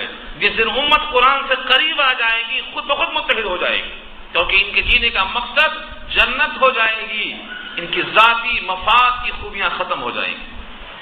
آج ہر انسان ذاتی مفاد میں لگا ہوا ہے، تو یہ ہے اصل کہ لتنذر قوما ما انذر آباؤہم فہم غافلون، قرآن کے نزول کی علت ہے، آپ ڈرائیں ان کو جن کے آبا و اجداد کو ڈرایا نہیں گیا اور وہ غافل ہیں۔ محنت کے باوجود اگر کوئی ایمان نہیں لاتا ہے، کوئی ڈگر پہ نہیں آتا ہے، تو آپ کا اجر نہیں کم ہوگا، آپ کو محنت کا پورا اجر ملے گا۔ جو محروم ہے سمجھیں گے کہ اس کی قسمت میں محرومی لکھی تھی۔ آگے وہی فرمایا اللہ نے، لقد حق القول ولا اکثرهم فهم لا يؤمنون، البتہ تحقیق حق القول بات ثابت ہو چکی ہے۔ لقد البتہ تحقیق یقیناً حق القول بات حق ہو چکی ہے، علی اکثرہم ان میں سے اکثریت پر ثابت ہو چکی ہے، فہم لا یؤمنون بس وہ ایمان نہیں لائیں گے۔ یہ کون لوگ ہیں جو ایمان نہیں لائیں گے؟ کیوں نہیں ایمان لائیں گے؟ کون سی بات حق سے جو ثابت ہو چکی ہے؟ تین باتیں ہیں یہاں۔ ایک تو بات شیطان کی ہے، شیطان نے کیا کہا تھا؟ جس آدم کی وجہ سے میں مردود ہوا اس آدم کی اولاد کو اتنا بھٹکاؤں گا کہ جہنم میں ساتھ لے کے جاؤں گا۔ یہ کلام آپ کئی جگہ آئے گا، کئی جگہ۔ شیطان نے کیا کہا؟ آدم کو سجدہ نہ کرنے کی بنا پر میں مردود ہوا، لہذا میں آدم کو اور آدم کی اولاد کو دیکھ لوں گا۔ آدم کو بھٹکانے کی فکر شروع کر دیا، جنت سے باہر نکلوایا، لباس جنت کے اتروایا۔ جب آپ نے توبہ کیا، ربنا ظلمنا کہا، تو پھر اللہ نے معاف فرمایا۔ اب اولاد کو دیکھنا باقی ہے۔ اولاد کو قرآن سے دور کر دے گا، نماز سے دور کر دے گا، اللہ سے دور کر دے گا۔ یہ کس کا مشن ہے؟ شیطان کا ہے۔ اور اللہ نے کیا کہا؟ اللہ نے کہا شیطان سے دیکھ لے، تو مردود ہو چکا، فإنک رجیم، باہر نکل جا، اور میں غنی ہوں، تو اور تیرے جتنے فالوورز ہیں ان تمام کو جہنم میں ڈال دوں گا، مجھے کوئی پرواہ نہیں۔ لَأَمْلَأَنَّ جَهَنَّمَ مِنْكَ وَمِمَّنْ تَبِعَكَ مِنْهُمْ أَجْمَعِينَ، تجھ کو اور تیرے ساتھ پیچھے پیچھے پھرنے والوں کو میں سب کو جہنم میں ڈال دوں گا، مجھے کوئی پرواہ نہیں۔ یہ ہے لقد حق القول۔ ادھر شیطان کا چیلنج ہے کہ میں ان کی اولاد کو دیکھ لوں گا، ادھر اللہ کا اعلان ہے کہ تجھ کو اور تیری اتباع کرنے والوں کو جہنم میں ڈال دوں گا۔ یہ حق القول ہے۔ آپ کہتے ہیں کہ ایسا کیوں کیا اللہ نے؟ آپ کے ہاتھ اور پیر ہیں، آپ ان سے کام لیتے رہو، کام کرنا آتا ہے، اور ان کو چھوڑ دو معطل تو کام کرنا نہیں آتا، چھری رکھے رکھے کند ہو جاتی، زنگ آلود ہو جاتی۔ ایسے ہی اللہ نے جو صلاحیت دی ہے ماننے کی، بندہ نہیں مانتا، ایک بار، دو بار، تین بار، تو کیا کرتے؟ آپ کا بیٹا ایک بار نہیں مانا، انکار کیا، دو بار نہیں مانا، انکار کیا، تو کیا کرتے آپ؟ بیزار ہو کے چھوڑ دیتے اس کے حال پر، جا۔ اللہ فرماتے ہیں جب بندہ اپنے صلاحیت کا استعمال نہیں کرتا ہے تو آہستہ آہستہ اس کا دوست شیطان بن جاتا ہے۔ اور یہ مضامین سورۃ زخرف پارہ 25 میں آ چکے ہیں۔ وَمَن يَعْشُ عَن ذِكْرِ الرَّحْمَٰنِ نُقَيِّضْ لَهُ شَيْطَانٌ فَهُوَ لَهُ قَرِينٌ، جو شیطان کا دوست ہے وہ کب ہوتا ہے دوست؟ جب رحمان سے اعراض کرتا ہے، رحمان کی کتاب سے غفلت کرتا ہے تو شیطان کیچ کر لیتا ہے اس کو، بولتا یہ رحمان سے غافل ہے، اب میرا دوست بن سکتا ہے۔ تو اس آیت میں جو کہا گیا ہے کہ بہت سے لوگ ہیں جن پر بات ثابت ہو چکی، لقد حق القول، قول مانے بات۔ اور کون سی بات ہے؟ اس پر اتنی آیتیں پیش کیا ہے حضرت شیخ الہند نے کہ اگر ان ساری آیتوں کو پیش کروں میں تو کئی دن چاہیے۔ اللہ نے فرمایا ہے سورہ اعراف میں، وَلَقَدْ ذَرَأْنَا لِجَهَنَّمَ كَثِيرًا مِنَ الْجِنِّ وَالْإِنسِ لَهُمْ قُلُوبٌ لَا يَفْقَهُونَ بِهَا، ہم نے پیدا کیا ہے جہنم کے لیے بہت سی مخلوق کو، ان کے دل تو ہے مگر سمجھتے نہیں، کان تو ہے مگر سنتے نہیں، آنکھ تو ہے مگر دیکھتے نہیں، وہ چوپاوں سے بدتر ہیں۔ تو یہ لقد حق القول کا مطلب کیا ہے؟ بات سچ ثابت ہو چکی ہے۔ تو جہنم کے لیے ہم نے جن کو پیدا کیا ہے وہ جہنم میں جائیں گے، وہ آپ کی بات کو نہیں مانیں گے۔ فہم لا یؤمنون، اکثریت ان میں سے ایسی ہے جو ایمان نہیں لائے گی۔ لہذا آپ مایوس نہ ہوں کہ ایمان نہیں لائیں گے تو ہم کیوں محنت کریں، کیونکہ آپ کو نہیں معلوم ہے کہ کون ایمان لائیں گے. یہاں فرمایا اکثریت نہیں لائے گی، مطلب کچھ لوگ لائیں گے. وہ کچھ لوگ کون ہے نہیں معلوم، کس کو ہدایت دی ہے اللہ نے نہیں معلوم، لہذا آپ کو پیش کرنا ہے. اب وہ لوگ کیوں نہیں مانتے؟ کون نہیں چاہتا کہ ہم کو جنت مل جائے، اور کون نہیں چاہتا کہ ہم کو راستہ صحیح مل جائے؟ بھٹکنا کون چاہتا؟ کوئی نہیں چاہتا. پھر یہ لوگ بھٹکنے والے کیوں ہدایت قبول نہیں کرتے؟ اللہ فرماتے ہیں ان کی مثال دیتا ہوں، سمجھ لو. آگے مثال دیا، دو مثال دیا اللہ نے. اِنَّا جَعَلْنَا فِي أَعْنَاقِهِمْ أَغْلَالًا فَهِيَ إِلَى الْأَذْقَانِ فَهُمْ مُقْمَحُونَ. یہ اس آیت میں ایک مثال دیا ہے. کیا مثال ہے؟ اِنَّا بے شک ہم نے، جعلنا ڈال دیا ہم نے، فی اعناقہم ان کی گردنوں میں. اعناق جمع ہے عنق، اس کا واحد ہے. گردنوں میں کیا ڈال دیا؟ اغلالا، اغلال توق ڈال دیا. کہاں ڈالا؟ گلے میں. اللہ نے فرمایا کہ ہم نے ان کے گلے میں ایک توق ڈال دیا ہے. وہ توق گلے میں کیسا ہے؟ فَهِيَ إِلَى الْأَذْقَانِ، بس وہ توق ہے ٹڈی تک. اذقان جمع ہے زقن، اس کا واحد ہے. اور ٹڈی کو بولتے ہیں اذقان. اس کو سمجھانے کے لیے میں ایک مثال دیتا ہوں، اس لفظ کو آسان کرنے کے لیے.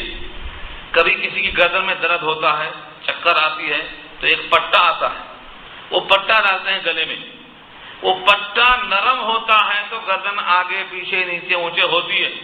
اگر وہی چوڑا پٹا لوہے کا ہو تو نیچے دیکھ سکیں گے آپ؟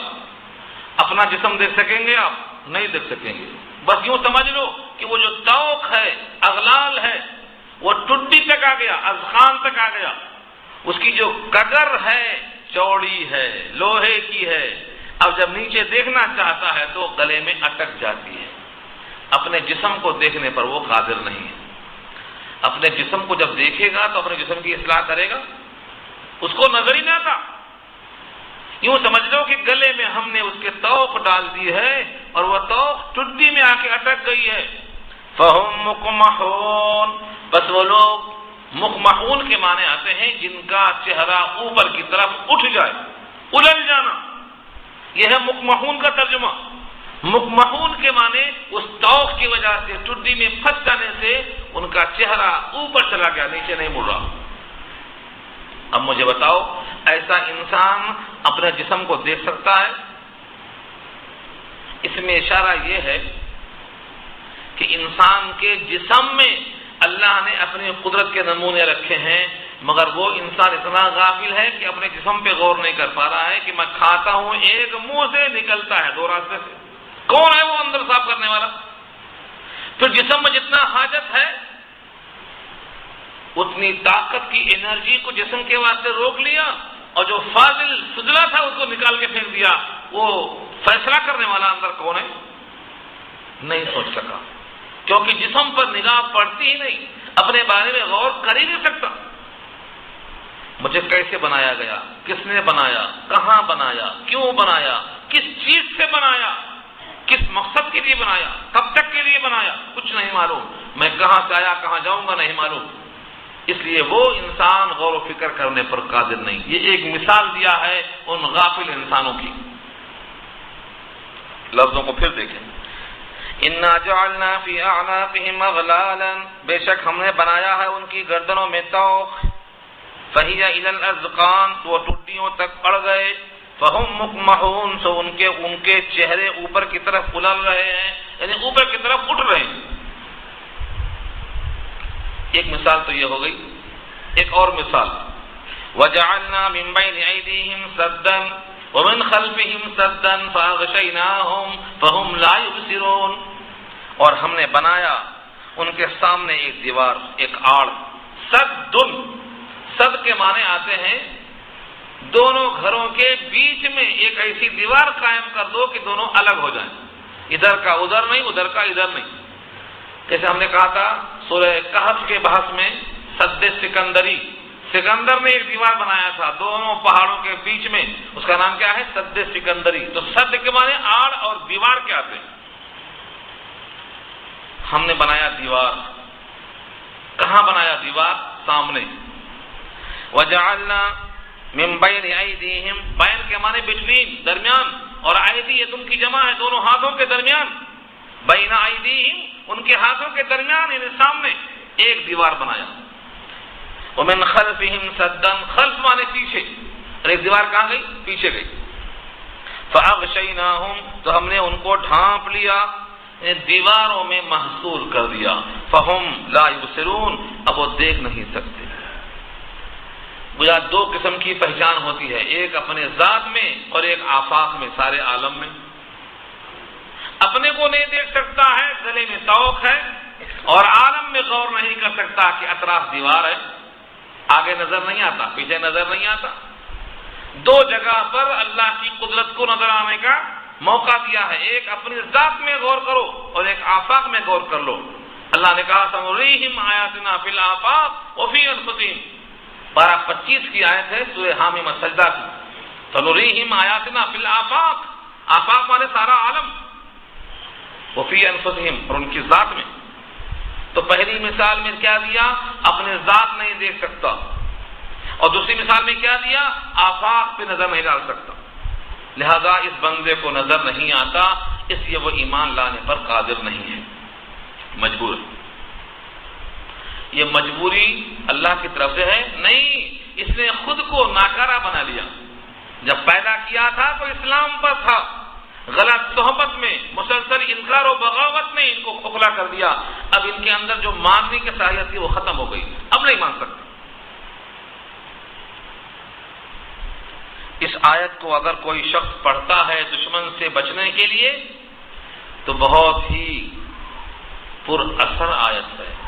یہی آیت ہے جس کے بارے میں لکھا ہے جب کفار قریش نے نبی صلی اللہ علیہ وسلم کو ایک شب میں قتل کرنے کا فیصلہ کر لیا تھا اور سارے پہرے دار باہر کھڑے تھے کہ نکلیں تو قتل کریں، نبی صلی اللہ علیہ وسلم نے اسی آیت کو پڑھتے ہوئے ان کے سروں پر خاک ڈالتے ہوئے ان کے سامنے سے گزر گئے، کسی کو نظر نہیں آئے۔ یہ وہی دیوار ہے، وَجَعَلْنَا مِن بَيْنِ أَيْدِيهِمْ سَدًّا وَمِنْ خَلْفِهِمْ سَدًّا فَأَغْشَيْنَاهُمْ فَهُمْ لَا يُبْصِرُونَ۔ تو یہ آیت کو بہت ہی اہم قرار دیا گیا ہے اس معنی میں۔ وَسَوَاءٌ عَلَيْهِمْ أَأَنذَرْتَهُمْ أَمْ لَمْ تُنذِرْهُمْ لَا يُؤْمِنُونَ۔ یہ آیت پہلے بارے میں آ چکی ہے تھوڑے سے فرق کے ساتھ، برابر ہے، وَسَوَاءٌ اور برابر ہے، علیہم ان پر، أَأَنذَرْتَهُمْ یا ان کو آپ ڈرائیں، أَمْ لَمْ تُنذِرْهُمْ یا ان کو آپ نہ ڈرائیں، ڈرانا نہ ڈرانا دونوں برابر۔ جیسے آپ کسی سے بیزار ہو جاتے کیا بولتے؟ ارے میاں ان سے کہنا نہ کہنا دونوں برابر ہے، سنتے نہیں وہ، ایسے ہو گئے کہ ان سے کہنا نہ کہنا دونوں برابر۔ یہ انتہا درجے میں ان کے بے صلاحیت ہونے کی دلیل ہے، دونوں حال برابر ہے۔ اس کی مثال دیا ہے اللہ تعالیٰ نے خود سورہ تطفیف میں، جب ایک انسان کوئی گناہ کرتا ہے تو دل پر ایک نقطہ لگ جاتا ہے، دوسرا گناہ کرتا ہے دوسرا لگ جاتا ہے، تیسرا کرتا ہے تیسرا لگ جاتا ہے، اگر توبہ کر لیتا ہے تو گناہ دھل جاتے ہیں، اور توبہ نہیں کرتا ہے تو گناہ پر گناہ پڑھتے پڑھتے پورا دل سیاہ ہو جاتا ہے، اب اس میں حق نہیں جاتا۔ کلا بل ران علی قلوبہم ما کانوا یکسبون، ان کے کسب و کرتوت کی بنا پر ان کے دل پر ہم نے مہر لگا دی ہے، یعنی اب نکما ہو گیا، اب یہ کام میں نہیں آئے گا۔ اسی واسطے اب ان کو ڈرانا اور نہ ڈرانا دونوں برابر ہے۔ وَسَوَاءٌ عَلَيْهِمْ اور برابر ہے ان پر، أَأَنذَرْتَهُمْ ان کو آپ ڈرائیں، أَمْ لَمْ تُنذِرْهُمْ یا ان کو آپ نہ ڈرائیں، لَا يُؤْمِنُونَ وہ ایمان نہیں لائیں گے۔ خبر دے دیا اللہ نے کہ وہ اب ایمان نہیں لائیں گے، جیسے حضرت نوح کو خبر دے دیا تھا اللہ نے کہ اے نوح جو ایمان لانا تھا لا چکے، اب نہیں لائیں گے۔ تو حضرت نوح نے کہا کہ اے اللہ جب یہ ایمان نہیں لائیں گے تو ان کے پیچھے پھرنے سے کیا فائدہ، ان کے وجود سے اس جہان کو پاک کر دو۔ تب طوفان نوح آیا، یہاں بھی خبر آ گئی۔ لیکن اللہ تعالیٰ نے امید کا ایک پہلو رکھا اور یہ کہا کہ ان میں سے کچھ لوگ ایسے ہیں جو رحمان سے بغیر دیکھے ڈرتے ہیں، ان پر نصیحت کا اثر ہوگا، آپ ان کی خاطر پوروں کو مخاطب بناتے جاؤ، کسی کو چھانٹ کر تقسیم مت کرو۔ ہر دائی کے واسطے یہ سبق ہے، 100 کو بلائیں گے 100 کے 100 نہیں مانیں گے، کچھ مانیں گے، کچھ کی امید پر پوروں کو مخاطب کرنا ہے۔ انما تنذر، اس کے سوا کچھ نہیں کہ آپ ڈرائیے، من اتبع الذکر، اس شخص کو جو اتباع کرے ذکر کی، مراد قرآن ہے، ذکر سے مراد قرآن ہے، آپ ان کو ڈرائیے جو قرآن کی اتباع کرتے ہیں۔ انما تنذر من اتبع الذکر، جو نصیحت کو قبول کرتے ہیں آپ ان کو ڈرائیے۔ وخشی الرحمن بالغیب، اور رحمان سے ڈرتے ہیں بغیر دیکھے ہوئے، رحمان سے ڈرتے ہیں بغیر دیکھے ہوئے، کیونکہ رحمان کو دیکھا نہیں جا سکتا، ان آنکھوں میں یہ قوت نہیں ہے کہ جو رحمان کو دیکھ سکے۔ ہاں رحمان کی مصنوعات کو دیکھ سکتے ہیں۔ رحمان نے کیا پیدا کیا؟ نیچے زمین ہے، اوپر آسمان ہے، سامنے سورج ہے، چاند ہے، تارے ہیں، ان کو کس نے پیدا کیا؟ اللہ کی مخلوقات میں غور کرنے سے اللہ کا وجود سمجھ میں آتا ہے، رحمان کو دیکھا نہیں جا سکتا کیونکہ نگاہیں کمزور ہیں ہماری۔ فرمایا رب کریم نے کہ جو رحمان کو بغیر دیکھے مانتے ہیں اور ذکر یعنی قرآن کی اتباع کرتے ہیں، ان سے آپ کہیے فبشرہ، بشارت ہے ان کے لیے، بمغفرۃ واجر کریم، مغفرت کی، بخشش کی بشارت ہے اور اجر کریم کی بشارت ہے، بہترین قسم کا اجر ان کے واسطے رکھا اللہ نے، تو مغفرت ہے اور اجر عظیم ہے۔ مغفرت چھوٹی چیز نہیں ہے، لوگ بولتے ہیں تو ادھار ہے، مغفرت کیا ہے؟ ادھار۔ مغفرت کے معنی آتے ہیں زندگی بھر کے سارے گناہ کو اللہ نے بخش دیا، اب تم پر کوئی مواخذہ ہی نہیں، کم ہے یہ، زندگی بھر میں جو کچھ کوتاہیاں کی تھی وہ پوری کی پوری معاف، یہ کم ہے، یہ بہت بڑا انعام ہے، تم سے کوئی مواخذہ نہیں، تم سے کوئی بات پرس نہیں، یہ ہے مغفرت۔ اور اجر کبیر کیا ہے؟ اجر کریم کہا، کریم مانے عزت کی روٹی، کریم کرم، جب کوئی کسی کو بدلہ دیتا ہے، ایک محنت کرنے والے کو جب محنتانہ، جس کا نام اجرت ہے، جس کا نام اجر ہے، جب اس کو دیتے ہیں تو دینے والا اپنے کو بڑا اچھا اونچا سمجھتا ہے اور لینے والے محنتانے کو حقیر سمجھتا ہے۔ اللہ فرماتے ہیں ہم جس بندے کو دیں گے اس کو کریم، کرم کے ساتھ دیں گے، اکرام کے ساتھ دیں گے، اعزاز کے ساتھ دیں گے، حقارت کے ساتھ نہیں دیں گے۔ جنت ملے گی عزت کے ساتھ، روزی ملے گی عزت کے ساتھ۔ اب سوچو اللہ نے ہماری عزت کا اتنا خیال کیا ہے، ہم اپنی عزت کا خیال کیوں نہیں کرتے؟ فرمایا بمغفرۃ واجر کریم، کریم ایسا اجر ہوگا جس میں کرامت ہوگی، بزرگی ہوگی، اعزاز ہوگا، یہانت نہیں ہوگی۔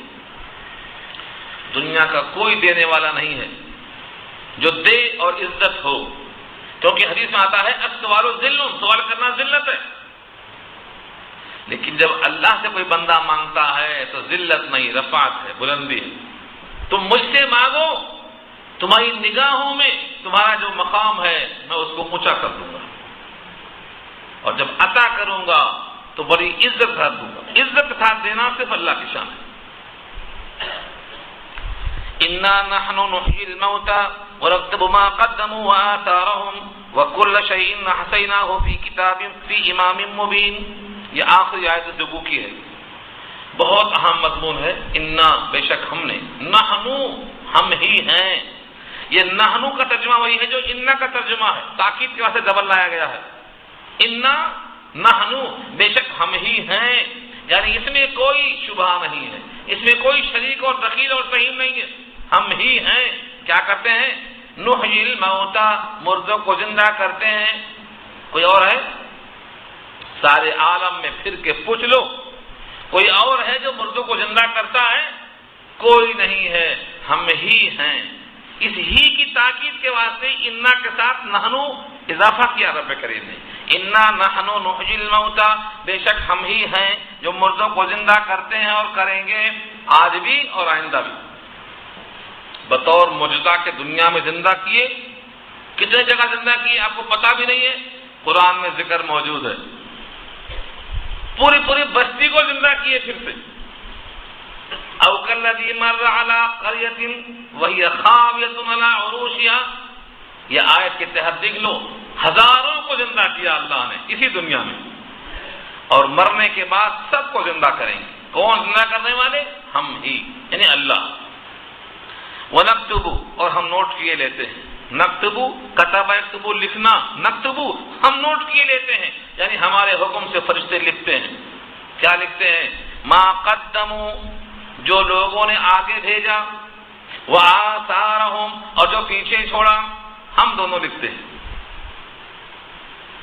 قدموا وآثارہم پر کئی باتیں ہیں، میں اس کو خلاصہ پیش کرتا ہوں۔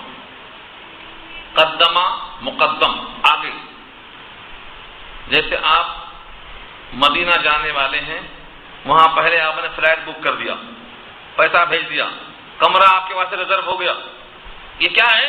قدموں میں آتا، آگے بھیج دینا۔ ابھی دنیا ہی میں ہے، جنت کی پلاٹنگ کر رہے ہیں بیٹھ کے یہاں سے، کیا کرتے؟ مسجدوں کو بنانا شروع کر دیا، قرآن کی اشاعت میں لگ گئے، تعلیم میں لگ گئے، صدقہ جاریہ میں لگ گئے، ہر وہ کام جس سے بعد میں ثواب مل سکتا ہے اس میں لگ گئے۔ یہ کیا ہے؟ قدمو۔ دنیا میں جی رہے ہیں لیکن مرنے کے واسطے آج سے بھیج رہے ہیں، اور یہ حکم بھی ہے، حکم ہے یہ۔ سورہ حشر پر 28 میں یہ بات آئے گی کہ لوگوں کل کی فکر کر لو، آج کل ٹفن کوئی نہیں بھیجے گا، بھیجے گا تو پہنچے گا نا، لیکن کوئی بھیجے گا نہیں۔ وَلْتَنْظُرْ نَفْسٌ مَا قَدَّمَتْ لِغَدٍ، ہر آدمی غور کرے کہ کل کیا کھائے گا جب قبر میں ہوگا، اس کی فکر کر کے بھیجنا، یہ ما قدموں میں آتا ہے۔ وآثارہم، آثار جمع ہے اثر کی، اثر کے معنی آتے ہیں مرنے کے بعد جو جا رہا ہے کھاتے میں، وہ آثار میں آتا ہے۔ ایک آدمی مر گیا، کچھ ایسے کام کر گیا تھا کہ اس سے لوگوں کو فائدہ ہو رہا ہے، وہ مرنے کے بعد ہی پہنچتا رہے گا۔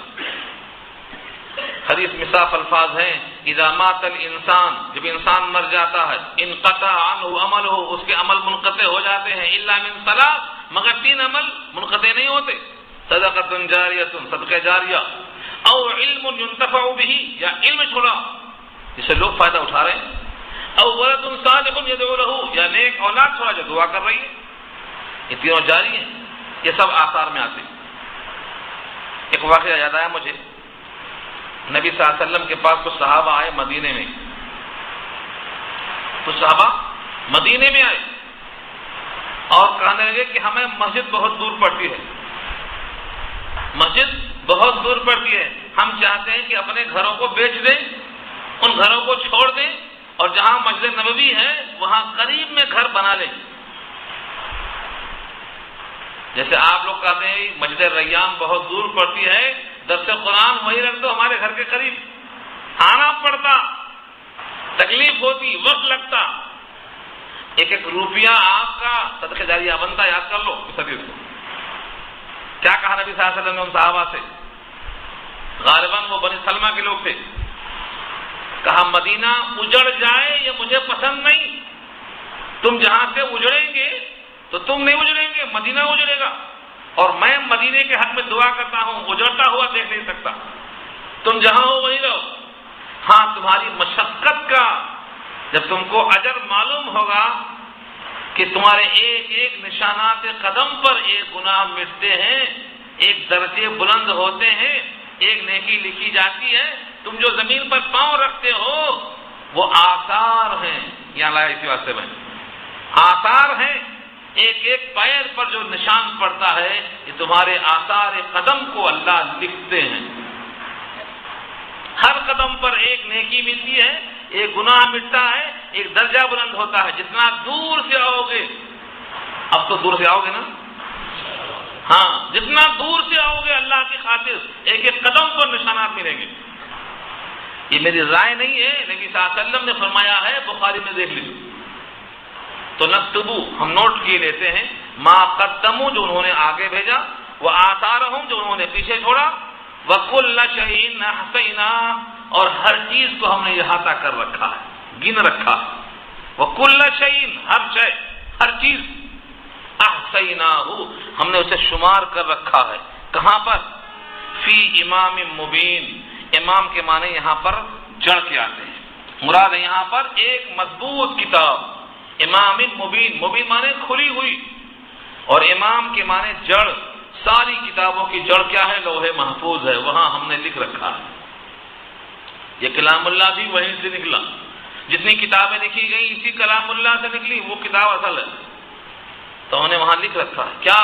کل شیء احصینا۔ جب ہم سجدے میں جاتے ہیں اور آنکھوں سے آنسو نکلتے ہیں تو وہ اللہ کے پاس لکھا ہوا ہے پہلے سے، احصینا، ہم نے اسے لکھ رکھا ہے۔ یہ بھی لکھا ہے کتنے پڑھاکے پھوڑیں گے، یہ بھی لکھا، کتنے پڑھاکے پھوڑیں گے یہ بھی لکھا۔ اللہ کی کتاب میں کوئی چیز باقی نہیں، سب موجود ہے۔ وَكُلَّ شَيْءٍ أَحْصَيْنَاهُ فِي كِتَابٍ مُبِينٍ فِي إِمَامٍ مُبِينٍ کے معنی میں ہے واضح کتاب میں ہم نے ضبط کر دیا ہے، ہر چیز کو ہم نے باقی رکھا۔ دنیا کی کوئی چیز ایسی نہیں ہے جو اللہ کی کتاب میں نہیں ہے، سب لکھا ہوا ہے۔ اللہ کا علم اتنا محیط ہے کہ ذرہ ذرہ وہاں لکھا ہوا موجود ہے۔ یہاں پر رکوع ہمارا مکمل ہو گیا اور 12 آیتیں ہو چکی ہیں۔